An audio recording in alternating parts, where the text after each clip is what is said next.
Good afternoon, I'm Shania and this is One News Now.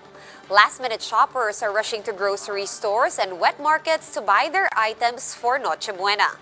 But business owners can't help but notice that they're not buying as much compared to last year. Shaila Francisco has the report. Carmelita rushed to this grocery store in Mandaluyong City this morning to buy ingredients for her family's Noche Buena. She also took the chance to buy items for her sari-sari store as she's expecting a surge of customers later today. Lahat po nga paninda po namin, mabili po kasi po bukas sarado na sila eh. Maaga kami ngayon kasi pag mamayang hapon na, sobrang dami ng tao dito, siksikan na. Tapos mahaba pang pila dyan sa labas. As expected, long lines welcomed shoppers at grocery stores and supermarkets hours before the Christmas Eve. Wet markets are also filled with last-minute buyers. Ngayon lang po nagka-budget. Magka-carbonara lang po, tapos chicken wings, simple lang po, tapos cake, fruit cocktail. Some establishments limit the number of customers to mitigate the possible spread of COVID-19. At some grocery stores, security personnel were assigned along the aisles to organize the lines at counters. Business owners note that shoppers are not buying as much as during the holiday season last year. Aside from the limited budget, some choose not to have big celebrations because of the pandemic. Another factor is that prices of some products, such as vegetables, remain high. Siling labuyo or chili for one is now at 1,200 pesos a kilo, more than triple than the price of pork. Halos gusto nila puro karne na lang. Kasi sa karne nga naman, halos same lang ng gulay eh. Yung karne pwede mo nang prito-prituhin yun eh. In an interview with Sa Totoo Lang, Trade Undersecretary Ruth Castello tells Christmas shoppers not to worry about the prices of Noche Buena product. Hindi rin nila kailangan mag-alala because Secretary Lopez succeeded in convincing manufacturers na mag-revert doon sa 2019 prices. The official is also urging the public to opt for online shopping this holiday season to lessen their risk of contracting COVID-19. Bumili sila dun sa mga reputable na or mga registered na individual sellers that are registered. Yun, siguradong naka-SRP ang presyo. Establishments and retailers are hoping to somehow bounce back from their losses. Hindi naman kailangan bumawi tulad ng benta last year, which is not possible at all, but at least umabol-habol ng konti.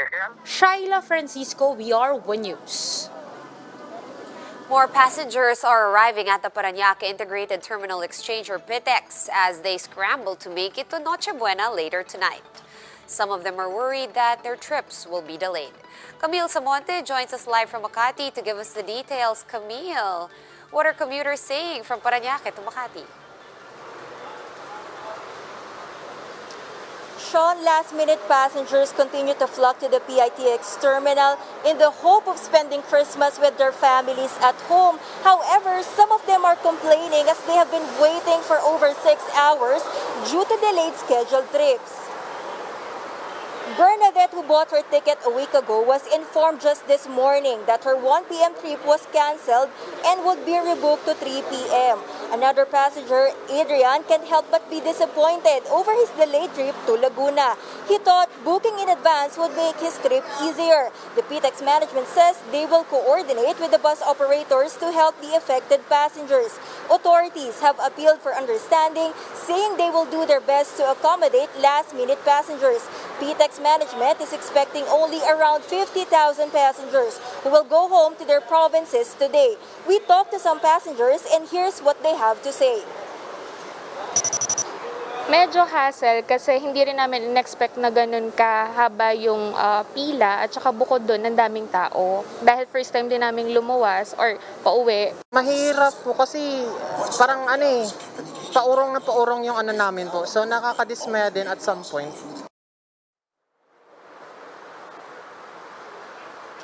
Sean, meanwhile, toll operators San Miguel Corporation and Metro Pacific Investment Corporation won't be charging toll fees starting today. The toll holiday will be from 10 p.m. on December 24 to 6 a.m. on December 25.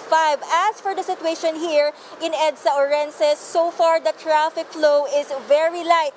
Given that it's already rush hour, the MMDA earlier warned motorists of the expected heavy traffic since some will be out to do their last-minute shopping. Sean?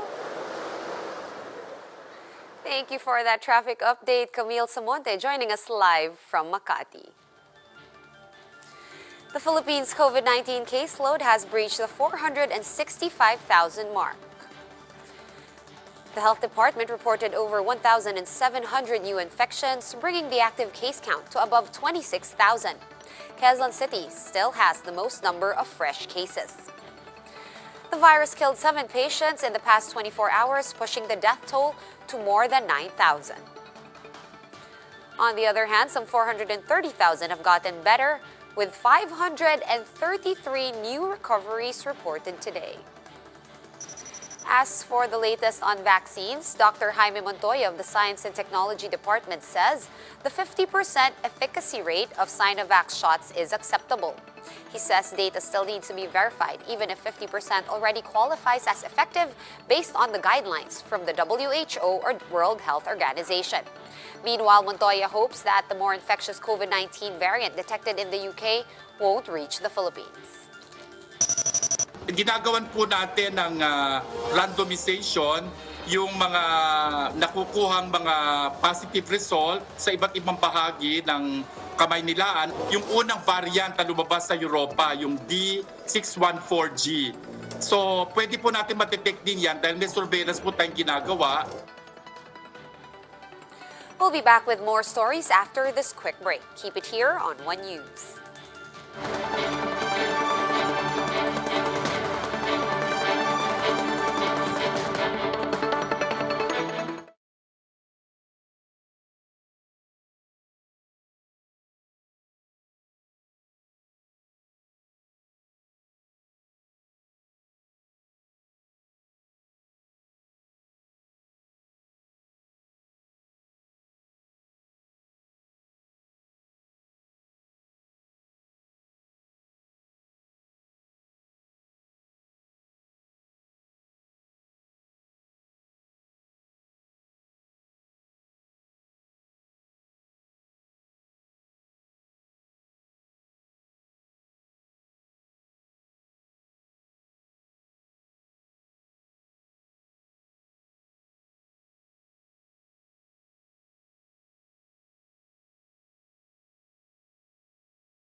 You are still watching One News Now. I'm Sean Yao. Displaced families in Cagayan will not be able to celebrate the holidays in the comfort of their own homes. Let's check in on their situation with Romel Lopez, who joins us live from Tuguegarao City. Hi, Romel. How do the evacuees plan to celebrate Christmas up there? Yes, Sean, some of the residents here in Cagayan will have to spend the Christmas Eve at the evacuation centers. They have been evacuated due to the flooding caused by rains triggered by the amihan and the frontal system. Almost 500 individuals are still staying here at Anafunan Elementary School in Tuguegarao City here in Cagayan. They have no choice but to spend the Christmas here while they wait for the flood to subside at their homes. Although it's not the usual Christmas celebration, they say they will still try to make the most out of it. Some of the evacuees have started preparing for their simple noche buena early this morning. They cook spaghetti and other dishes using ingredients from the relief goods provided to them. For the flood victims who have endured so much, a simple celebration like this will somehow give them the much-needed break. Sean, some of the evacuees who have decided to go back to their homes will likely spend the Christmas Eve cleaning mud and other debris. Meanwhile, officials from the provincial government of Cagayan are now here to visit the evacuees and to bring some presents. Sean? Thank you for that update, Romel Lopez, joining us live from Tuguegarao City. Many Filipino workers in London have no choice but to spend Christmas alone, as the new COVID-19 strain in the UK has prompted lockdown restrictions. Marian Enriquez with the story. A day before Christmas, London looks like a ghost town. Streets and train stations are empty, while shopping centers have been shut down. London, as well as Southeast England and Wales, have been placed under the strictest lockdown. This after a mutated variant of COVID-19 that emerged in the United Kingdom has reportedly contributed to the spike in cases. On Wednesday alone, UK reported almost 40,000 new infections, the highest recorded since the pandemic started. Death toll has also risen to 744. The highest reported since April. Among those affected is Filipino nurse and Kensington-based Jay, who himself had survived COVID-19. He has been working as a clinical nurse specialist for 4 years now. Jay was supposed to spend Christmas with his friends, but due to the lockdown, their plans got cancelled. I'm going to spend Christmas alone. But I think this is a more sensible thing to do kasi pag hindi ginawa to, at baka hindi na tayo makaspend ng Christmas na, sa next years. Tela Gonzalez, a Filipino editor at the Financial Times, will also spend Christmas alone. She has been working there for 10 years now, and this is the first time that she will have to celebrate Christmas virtually with friends and family. So nakakamiss yung human interaction, na physical interaction. May interaction pa rin naman. Thank goodness, merong ganitong technology.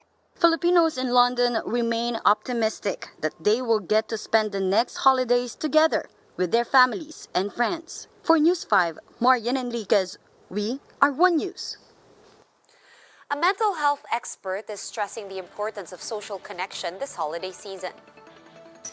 Dr. Benny Vicente of the Philippine Mental Health Association told One News' The Chiefs in an interview that the COVID-19 pandemic has made the so-called holiday blues worse this year, as the pandemic makes the usual holiday gatherings impossible this season.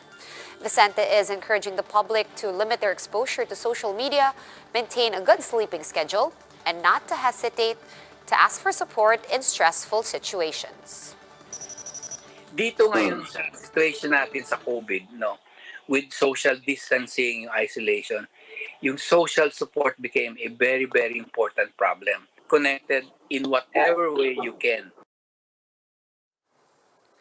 For more updates, visit News 5, the Philippine Star, and Business World online. Visit our website, onenews.ph, for more in-depth analysis. You can also catch One News on the Signal Play app. Register for a free account at www.signalplay.com and stream One News live anytime, anywhere. I'm Sean Yao, and we are One News.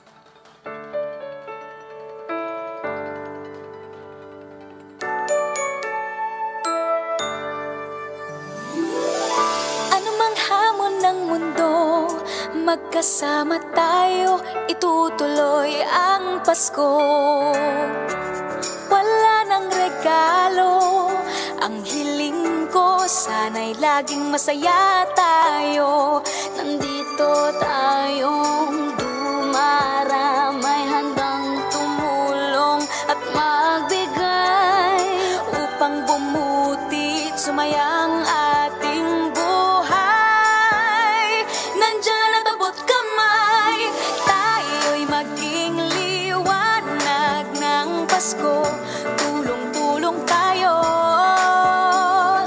tayo'y liwanag, ikaw at ako, tuloy pa rin ang Pasko. Tayo'y maging liwanag ng Pasko. Tulong-tulong tayo, tayo'y liwanag, ikaw at ako, tuloy pa rin ang Pasko.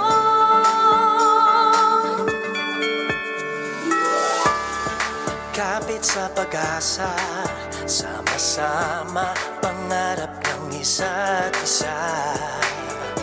Nasa ating tinig, kakaibang himig, ngiti ay naririnig. Nandito tayong dumaramay, handang tumulong at magbigay upang bumuti at sumaya.